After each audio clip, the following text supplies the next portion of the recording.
কিয়ামতের ময়দানে আজ এক নতুন দলকে সামনে আনা হলো।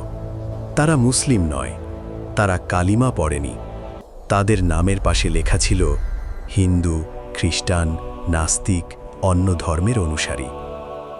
দুনিয়াতে অনেক মুসলিম ভাবত ওদের তো পর্দা নেই, ওদের তো হিসাবই আলাদা। কিন্তু কিয়ামতের ময়দানে দাঁড়িয়ে সবাই বুঝে যায়, আল্লাহ কাউকে অন্ধভাবে শাস্তি দেন না, আল্লাহ কারো প্রতি জুলুম করেন না। ফেরেশতারা প্রশ্ন করলেন, তোমার কাছে কি আল্লাহর বার্তা পৌঁছেছিল? কারো উত্তর, আমি কখনো ইসলামকে জানতাম না, আমি শুধু মিডিয়ায় বিকৃত রূপ দেখেছি, আমি সত্য শুনিনি, এদের হিসাব আলাদা। আল্লাহ বলেন, আমি কাউকে শাস্তি দিই না যতক্ষণ না তার কাছে রাসূল পাঠায়। এখানে আল্লাহর ইনসাফ প্রকাশ পায়।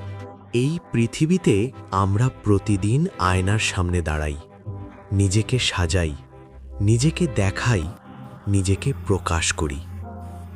কেউ পর্দা রাখে, কেউ বলে এটা সেকেলে, কেউ শরীর ঢাকে, কেউ হাসে, কেউ আল্লাহর আদেশ মানে, কেউ বলে আল্লাহ তো মনের তাকওয়া দেখে। কিন্তু একটা দিন আসছে যেদিন মন নয় শরীর কথা বলবে, যেদিন জিহ্বা নয় চামড়া সাক্ষ্য দেবে, যেদিন কোনো মেকআপ থাকবে না, কোনো ফিল্টার থাকবে না, কোনো কাপড়ও থাকবে না। সেই দিনের নাম কিয়ামত। আজ আমরা প্রশ্ন করি না আমি কি পড়েছি, সেদিন প্রশ্ন হবে তুমি কেন খুলেছিলে। আজ বেপর্দা হওয়া ফ্যাশন, সেদিন বেপর্দা হওয়া হবে লাঞ্ছনা। এই গল্প কোনো কল্পনা নয়, এই গল্প কোরআনের সতর্কতা, এই গল্প হাদিসের বাস্তবতা, এই গল্প আমাদের ভবিষ্যৎ।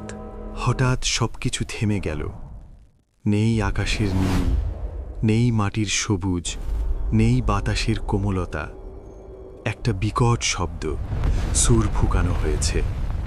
মানুষ ঘুম থেকে নয়, মৃত্যু থেকে জেগে উঠল। কবর ফেটে মানুষ বের হচ্ছে, রাজা, ফকির, অভিনেত্রী, আলেম, নাস্তিক, কেউ বাদ নেই।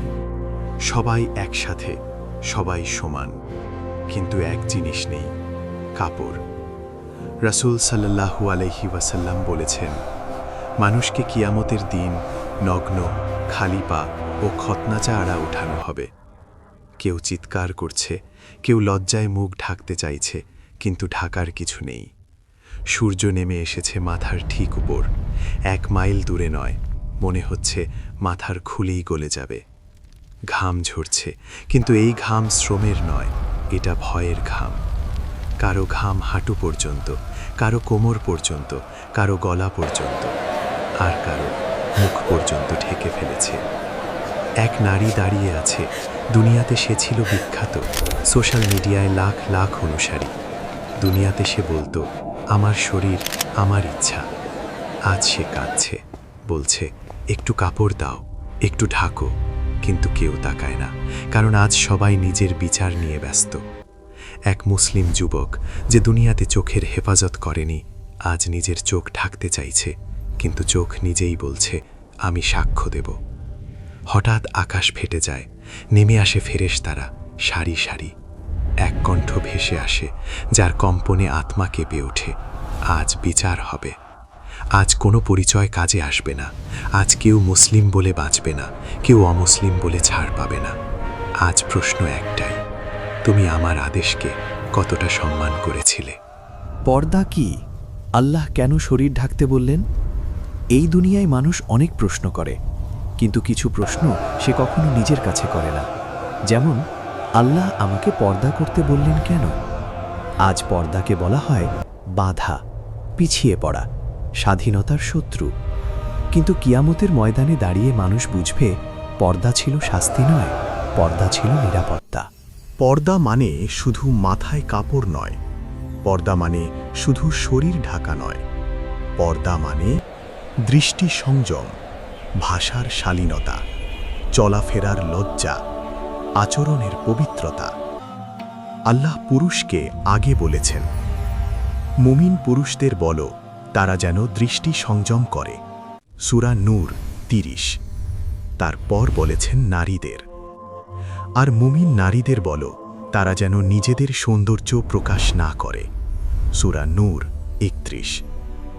অর্থাৎ পর্দা একতরফা নয়, এটা পুরুষ ও নারী উভয়ের জন্য ফরজ। আল্লাহ কেন শরীর ঢাকতে বললেন? কারণ আল্লাহ মানুষকে বস্ত্রহীন পশু বানাননি। আল্লাহ মানুষকে বানিয়েছেন সম্মানিত সৃষ্টি। কুরআনে বলা হয়েছে, হে আদম সন্তান, আমি তোমাদের জন্য পোশাক অবতীর্ণ করেছি, যাতে তা তোমাদের লজ্জাস্থান ঢাকে এবং তা হয় সৌন্দর্য।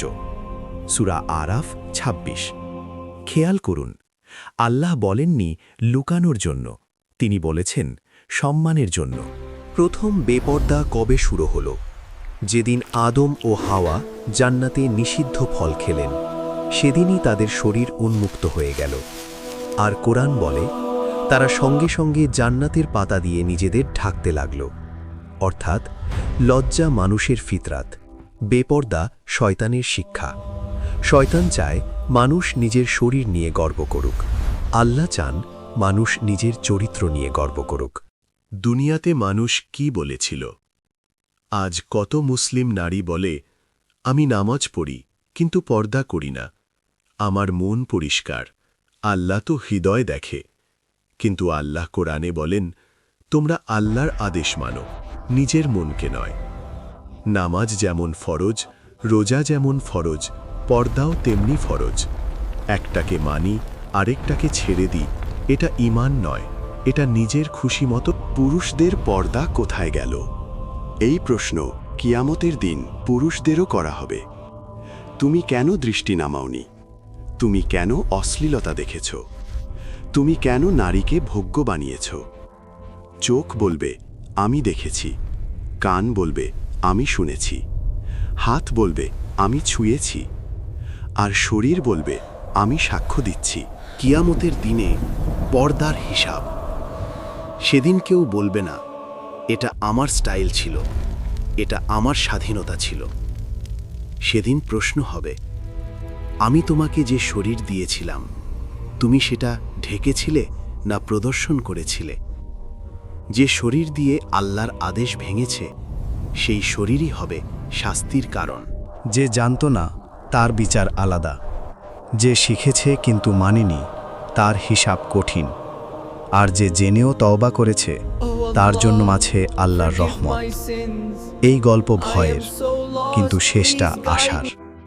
বেপর্দা মুসলিম নারীর কিয়ামতের বিচার, যখন নিজের শরীরই সাক্ষী হবে। সে নারী আজ কিয়ামতের ময়দানে দাঁড়িয়ে আছে। দুনিয়াতে তার নাম ছিল মুসলিম, কালিমা পড়েছিল, রমজানে রোজা রাখত, মাঝে মাঝে নামাজও পড়ত। কিন্তু পর্দা? সে বলতো, এটা আমার জন্য কঠিন, এই যুগে সম্ভব না, আমি আল্লাহকে ভালোবাসি, এটাই যথেষ্ট। আজ সে নারী ভয়ই কাঁপছে, কারণ আজ কোনো কথা কাজ করছে না, আজ শুধু আমল কথা বলছে। হঠাৎ এক ফেরেশতা সামনে এলেন, তার হাতে একটি কিতাব। কণ্ঠ ভেসে এলো, পড়ো তোমার আমলনামা। নারীটি কাপা হাতে কিতাব খুলল। প্রথমে নামাজ, রোজা, কিছু সদকা। তার মুখে সামান্য আশা জাগল, কিন্তু হঠাৎ পাতাগুলো কালো হয়ে যেতে লাগল। সেখানে লেখা, অশ্লীল পোশাক পরে বের হওয়া, পরপুরুষের সামনে সৌন্দর্য প্রকাশ, সোশ্যাল মিডিয়ায় শরীর প্রদর্শন, অন্য নারীদের বেপর্দায় উৎসাহ। নারীটি চিৎকার করে উঠল, ইয়া আল্লাহ, আমি তো কাউকে ক্ষতি করিনি। ফেরেশতার উত্তর, তুমি নিজের আত্মাকেই ক্ষতি করেছ। হঠাৎ তার জিহ্বা থেমে গেল, সে আর কথা বলতে পারছে না। আল্লাহর হুকুম হল, আজ আমরা তাদের মুখে সিল মেরে দেব। এখন কথা বলবে তার শরীর। তার চোখ বলল, আমি তাকিয়েছি আর তাকাতে দিয়েছি। তার চুল বলল, আমাকে দেখানো হয়েছে অহংকারের সাথে। তার ত্বক বলল, আমাকে প্রদর্শন করা হয়েছে লাইক আর প্রশংসার জন্য। তার পা বলল, আমি তাকে বেপর্দায় বের করে নিয়েছি। নারীটি কাঁদছে, কিন্তু কান্না থামানোর কেউ নেই। দুনিয়াতে সে বলতো, আল্লাহ তো ক্ষমাশীল, সবাই তো করে, আমি তো ভালো মানুষ। আজ সেই যুক্তিগুলো বাতাসে মিলিয়ে গেছে, কারণ আজ বিচার হচ্ছে আদেশ অনুযায়ী, অজুহাত অনুযায়ী নয়। এক কণ্ঠ ঘোষণা করল, তুমি জানতেও মাননি। এই বাক্যটাই তার জন্য সবচেয়ে ভয়ঙ্কর। দুনিয়াতে সে পর্দা খুলেছিল, আজ তার উপর পর্দা দেওয়া হলো, কিন্তু সেটা কাপড়ের নয়, সেটা হলো লাঞ্ছনার পর্দা। মানুষ তাকাচ্ছে, চিনছে, বলছে, এই তো সে যে দুনিয়াতে শরীর দেখিয়ে সম্মান চেয়েছিল। আজ তার সম্মান নেই, শুধু আফসোস। নারীটি মনে মনে বলছে, হায়, আমি যদি জানতাম পর্দা এত দামি। কিন্তু সময় শেষ। দুনিয়ার একটি ওড়না আজ তাকে জান্নাতের কাছাকাছি নিয়ে যেতে পারত। নারীটি মনে মনে বলছে, হায়, আমি যদি জানতাম পর্দা এত দামি। কিন্তু সময় শেষ। দুনিয়ার একটি ওড়না আজ তাকে জান্নাতের কাছাকাছি নিয়ে যেতে পারত। কিয়ামতের ময়দানে শুধু নারীরাই দাঁড়িয়ে নেই। একপাশে দাঁড়িয়ে আছে দাড়িওয়ালা, টুপি পরা, নামাজি বলে পরিচিত এক মুসলিম পুরুষ। দুনিয়াতে সে বলত, নারীদের পর্দা করা উচিত, কিন্তু নিজের পর্দা সে কখনো ভেবে দেখেনি। এই পুরুষটি নামাজ পড়ত, মসজিদে যেত, কিন্তু তার চোখ ছিল বেপর্দা। রাস্তায়, মোবাইলে, স্ক্রিনে সে তাকিয়েছে, বারবার তাকিয়েছে, ইচ্ছা করে তাকিয়েছে। আল্লাহ তো প্রথমেই বলেছিলেন, মুমিন পুরুষদের বলো তারা যেন দৃষ্টি সংযম করে, কিন্তু সে বলেছিল, একবার তাকালে কি হয়? আজ সেই একবার 1000 বার হয়ে ফিরে এসেছে। তার জিহ্বা বলতো, আজকার মেয়েরা খারাপ, পর্দা নেই, ফিতনা ছড়াচ্ছে। কিন্তু সেই জিহ্বাই বন্ধুদের সাথে বসে অশ্লীল কথা বলেছে, হাসাহাসি করেছে, মেয়েদের শরীর নিয়ে আলোচনা করেছে। আজ সেই জিহ্বা কাঁপছে, কারণ আল্লাহর হুকুম আসছে, আজ জিহ্বা কথা বলবে না।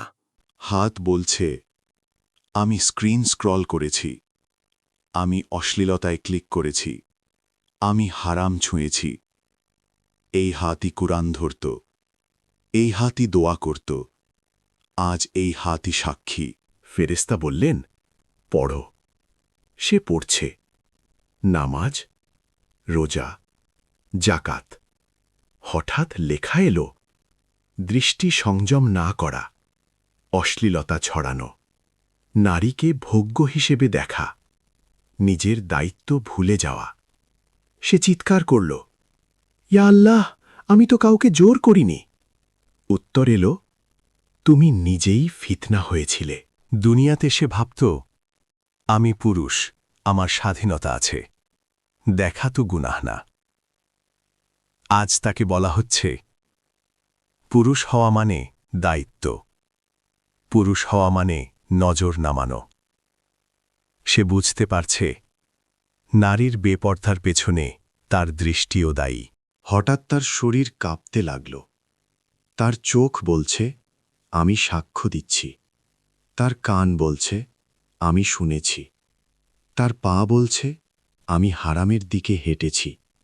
সে মাটিতে পড়ে গেল, বলছে, হায়, আমি যদি নিজের পর্দা রাখতাম। এক ফেরেশতা বললেন, যে জানত কিন্তু মানেনি, তার হিসাব কঠিন।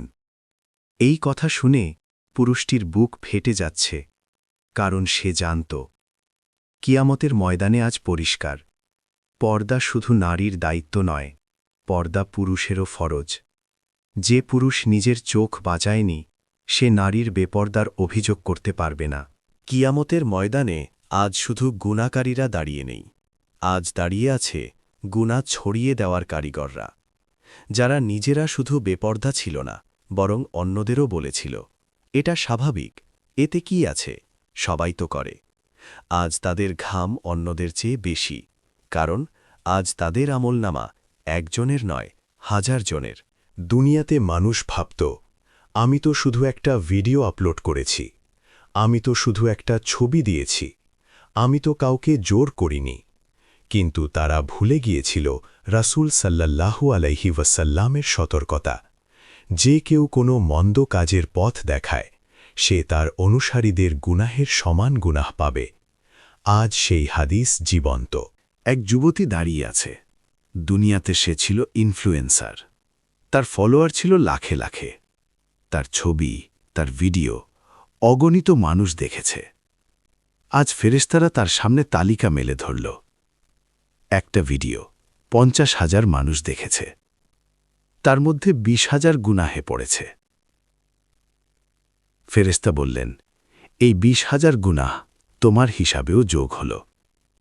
নারীটি চিৎকার করে উঠল, ইয়া আল্লাহ, আমি তো কাউকে বলিনি তাকাতে। উত্তর এলো, তুমি নিজেই ডাক দিয়েছিলে। এক পুরুষ দাঁড়িয়ে আছে। দুনিয়াতে সে ছিল ডিজাইনার, বেপর্দা পোশাক বানাত। সে বলত, এটা শিল্প, এটা কালচার। আজ তার পোশাকগুলো আগুন হয়ে তার দিকে ছুটে আসছে। প্রতিটি পোশাক বলছে, আমি হারামের কারণ হয়েছি, আমি লজ্জা কেড়ে নিয়েছি। কিছু বাবা মা দাঁড়িয়ে আছে। দুনিয়াতে তারা বলেছিল, আমার মেয়ে আধুনিক, ছেলে ফ্রি। কখনো পর্দা শেখায়নি, কখনো চোখ নামাতে বলেনি। আজ সন্তানের গুনাহের ভার তাদের কাঁধে, কারণ তারা দায়িত্ব এড়িয়েছিল। একজন লোক বলছে, আমি তো নিজে নামাজ পড়তাম। ফেরেশতার উত্তর, কিন্তু তুমি অন্যদের গুনাহ সহজ করেছিলে। এখানে হিসাব হচ্ছে প্রভাব অনুযায়ী। যার প্রভাব বেশি, তার শাস্তি ভারী। হঠাৎ দেখা গেল একজন নারীর কারণে একজন পুরুষ গুনাহে পড়েছে। তার কারণে আরেকজন উৎসাহ পেয়েছে, তার কারণে আরেকজন ভিডিও বানিয়েছে। গুনাহ যেন ঢেউ হয়ে ছড়িয়েছে, আর সেই ঢেউ আজ ফিরে এসেছে। দুনিয়াতে তারা পেয়েছিল লাইক, কমেন্ট, তালি। আজ তারা পাচ্ছে অভিশাপ, ঘৃণা, লাঞ্ছনা। মানুষ বলছে, এই তো তারা, যারা আমাদের পথভ্রষ্ট করেছিল। একজন কাঁদতে কাঁদতে বলছে, আমি যদি জানতাম একটা পোস্ট এত দামি। কিন্তু এখন আর সময় নেই, কারণ কিয়ামতের ময়দানে ডিলিট বাটন কাজ করে না। কিয়ামতের ময়দানে আজ এক নতুন দলকে সামনে আনা হলো। তারা মুসলিম নয়, তারা কালিমা পড়েনি। তাদের নামের পাশে লেখা ছিল হিন্দু, খ্রিস্টান, নাস্তিক, অন্য ধর্মের অনুসারী।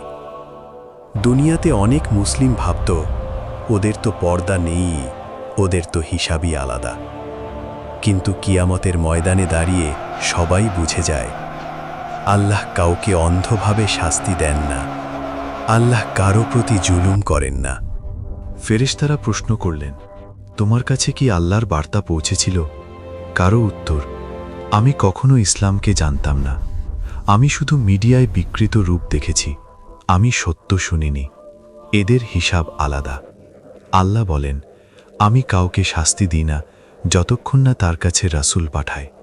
এখানে আল্লাহর ইনসাফ প্রকাশ পায়।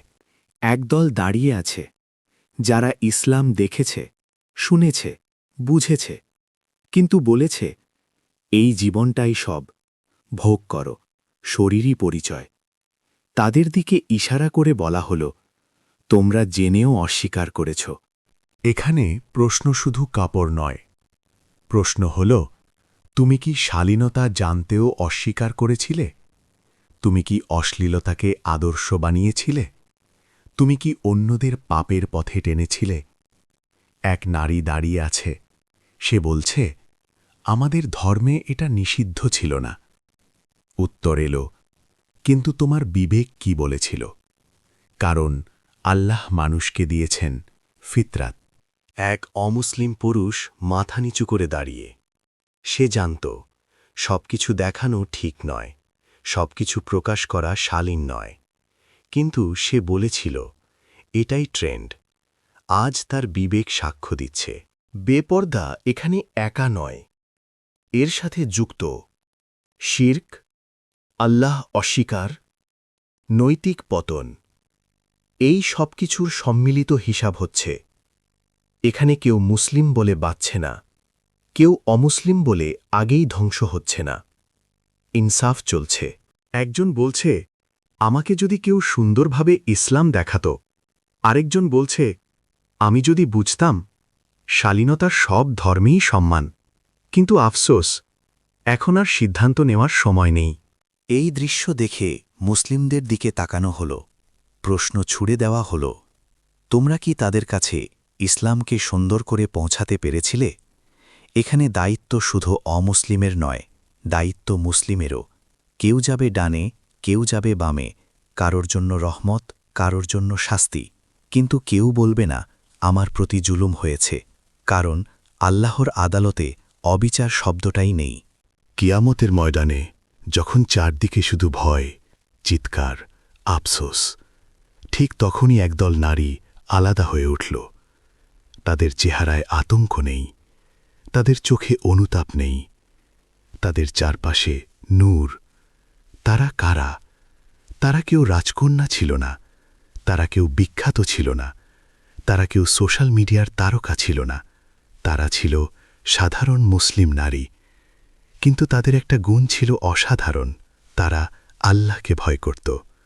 দুনিয়াতে তাদের বলা হতো তুমি পিছিয়ে পড়েছ, তাদের হাসি পেত না, তাদের উপহাস করা হতো। কেউ বলতো এই গরমে পর্দা, এই যুগে এসব। কিন্তু তারা চুপ থাকত, কারণ তারা জানত আজ না বুঝলেও কাল বোঝা যাবে। আজ সেই কাল, যখন সূর্য মাথার উপর, যখন মানুষ ঘামে ডুবে যাচ্ছে, এই নারীরা হাঁটছে, কিন্তু তাদের ঘাম নেই, তাদের ভয় নেই, কারণ তাদের সামনে পথ আলোকিত। রাসূল সাল্লাল্লাহু আলাইহি ওয়াসাল্লাম বলেছেন, মুমিনদের নূর তাদের সামনে ও ডানে চলবে। এই নারীদের নূর শুধু সামনে নয়, চারদিক ঘিরে রেখেছে। হঠাৎ ফেরেশতারা এগিয়ে এলো। তাদের কণ্ঠে কোনো রূঢ়তা নেই, শুধু সম্মান। তারা বলল, সালামুন আলাইকুম, তোমরা শান্তিতে প্রবেশ করো। এই সালাম কিয়ামতের সবচেয়ে দামি পুরস্কার। কেন এই সম্মান? কারণ তারা শরীর ঢেকেছিল যখন ঢাকাটা কঠিন ছিল। তারা লজ্জাকে শক্তি বানিয়েছিল। তারা আল্লাহকে মানুষ বোধা বড় করে দেখেছিল। তারা জানত পর্দা মানুষকে ছোট করে না, পর্দা মানুষকে উঁচু করে। এক নারী মনে মনে ভাবছে, সেদিন বাসে উঠতে কষ্ট হয়েছিল, সেদিন অফিসে কথা শুনতে হয়েছিল। আজ সে হাসছে, কারণ আজ কষ্টের বদলে শান্তি, উপহাসের বদলে সম্মান। পাশেই দাঁড়িয়ে আছে কিছু নারী যারা দুনিয়াতে পর্দা করেনি। তারা তাকিয়ে আছে এই নূরের দিকে। একজন ফিসফিস করে বলছে, আমি যদি একটি বার চেষ্টা করতাম, কিন্তু সময় শেষ। এক কণ্ঠ ঘোষণা করল, এই নারীরা জান্নাতের উত্তরাধিকারী। তাদের জন্য প্রস্তুত রেশমের পোশাক, চিরস্থায়ী সৌন্দর্য। কোনো দৃষ্টি নেই যা কষ্ট দেবে। এখানে সৌন্দর্য আর লজ্জা একসাথে। এই দৃশ্য শুধু নারীদের জন্য নয়, এটা এক বার্তা। যে মেয়ে পর্দা করে সে হারায় না, যে মেয়ে আল্লাহকে বেছে নেয় সে কখনো একা হয় না। কিয়ামতের ময়দানে সব কিছু ভয়, চিৎকার আর আফসোসে ঢেকে গেছে। কিন্তু এক পাশে আছে কিছু মানুষ, যাদের চোখে শান্তি, হৃদয়ে নীরব আনন্দ। তারা কেবল তওবা করেছে, শেষ মুহূর্তে হলেও ফিরে এসেছে, আল্লাহর কাছে ফিরে এসেছিল। এরা সবাই মুসলিম। এক যুবক, যে দুনিয়ায় দৃষ্টিনন্দন নারী দেখার জন্য চোখ নামাতে শেখেনি, যে হাত দিয়ে হারামের ভিডিও ক্লিক করেছে, আজ সে কাঁদছে। কিন্তু সেই কাঁদাই তাকে বাঁচাচ্ছে। ফেরেশতারা বলছে, তোমার তওবা কবুল হয়েছে, শান্তিতে দাঁড়াও। এক নারী, যে দুনিয়াতে লাজুক ছিল না, যে সময়ে ছিল সোশ্যাল মিডিয়ায় গুনাহের পেছনে, আজ সে নামাজ পড়েছে, রোজা রেখেছে, গুনাহ মাফ চেয়েছে। আজ তার শরীর শান্ত, তার চোখে নূর। ফেরেশতারা সালাম দেয়, সালামুন আলাইকুম। তার কণ্ঠে কেবল ধন্যবাদ আর কৃতজ্ঞতা। কয়েকজন মনে করে দুনিয়াতে আমি অনেক পাপ করেছি, এখন আর আল্লাহ আমাকে ক্ষমা করবেন না। কিন্তু কিয়ামতের ময়দানে দেখা যায় আল্লাহর দরজা সর্বদা খোলা। ফেরেশতারা বলে, যে তওবা করে তার জন্য সবর আছে। এক পুরুষ দাঁড়িয়ে আছে, যিনি শেষ মুহূর্তে তাকিয়ে বলেছিলেন, ইয়া আল্লাহ, আমাকে ক্ষমা করো, আমি ভুল করেছি। আজ তার চোখে নূর, আজ তার হৃদয় শান্ত। এই দৃশ্য দেখিয়ে ফেরেশতারা সবাইকে শিক্ষা দিচ্ছে, কখনো হাল ছেড়ো না। শেষ মুহূর্তেও ফিরে আসা যায়, আল্লাহর রহমত সীমাহীন। তওবার গল্পগুলো কেবল তাদের জন্য নয়, যারা দুনিয়ায় এখনও দৃষ্টিনন্দন বা লোভের পথে ভ্রান্ত হয়েছে। এটি বলছে, আজও সময় আছে, আল্লাহর কাছে ফিরে আসো, তোমার পাপ মুছে যাবে, তোমার নূর ফিরে আসবে। কিয়ামতের ময়দানে আজ একজন যুবক নিজের হাত তাকিয়ে বলল, আমি যদি সময়ে বুঝতাম, আমি যদি তওবা করতাম। ফেরেশতারা চুপচাপ তাকে নীরব শিক্ষা দিচ্ছে, এখনো দেরি হয়নি। এটি হলো আশার শক্তি। কিয়ামতের ময়দানের অন্ধকারে এক করুণ মুহূর্ত এসেছে, যখন তাদের সামনে খুলে যাচ্ছে জাহান্নামের দরজা। দরজার শব্দ, আগুনের গন্ধ, অগ্নিস্রোত, সবই কেবল ভয় এবং লজ্জা নিয়ে আসে। জাহান্নাম শুধু গরম নয়, এটি এমন আগুন যা ত্বককে ঝলসায়, আত্মার ভয়কে বাড়ায়, লজ্জা ও আফসোসকে চূর্ণ করে। দেখে মনে হয় এই আগুনের লালচে আলো চোখকে পোড়াচ্ছে। শরীর, মন, আত্মা সবকিছু একসাথে দগ্ধ হচ্ছে। বেপর্দা নারীদের শরীর, বেপর্দা পুরুষদের দৃষ্টি আজ তাদের নিজেরই সাক্ষ্য দিচ্ছে। দৃষ্টিহীন চোখ, যা অন্যকে লজ্জাহীন দেখেছে। জিহ্বা, যা গুনাহের প্রশংসা করেছে। হাত, যা অন্যের শরীরকে স্পর্শ করেছে। সবই আগুনের সাক্ষী, সবই শাস্তি। এক যুবক চিৎকার করছে, ইয়া আল্লাহ, আমি যদি জানতাম আমি অন্য পথে যেতাম।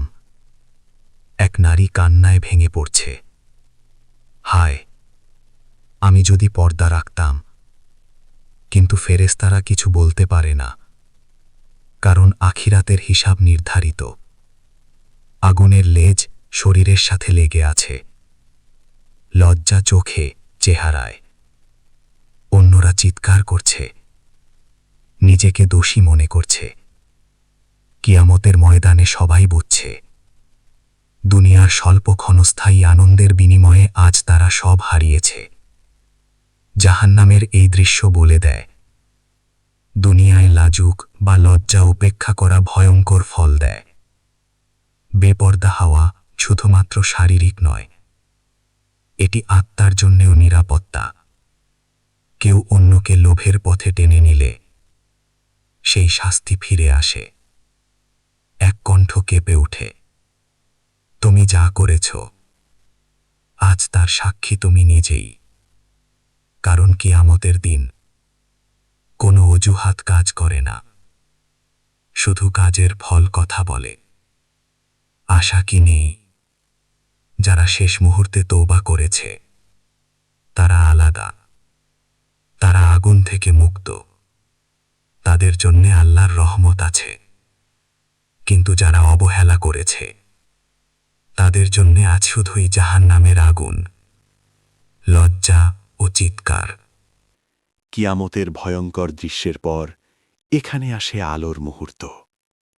দূরে দেখা যায় চিরসবুজ বাগান, ঝর্ণার ধ্বনি, ফুলের সৌন্দর্য এবং শান্তির পরিবেশ।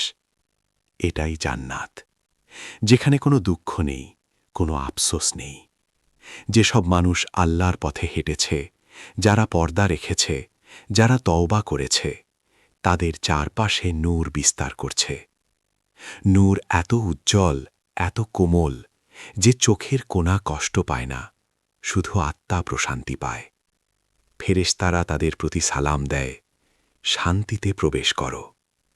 জান্নাতে কেউ কাঁদে না, কেউ ভয় পায় না, কেউ লজ্জিত হয় না।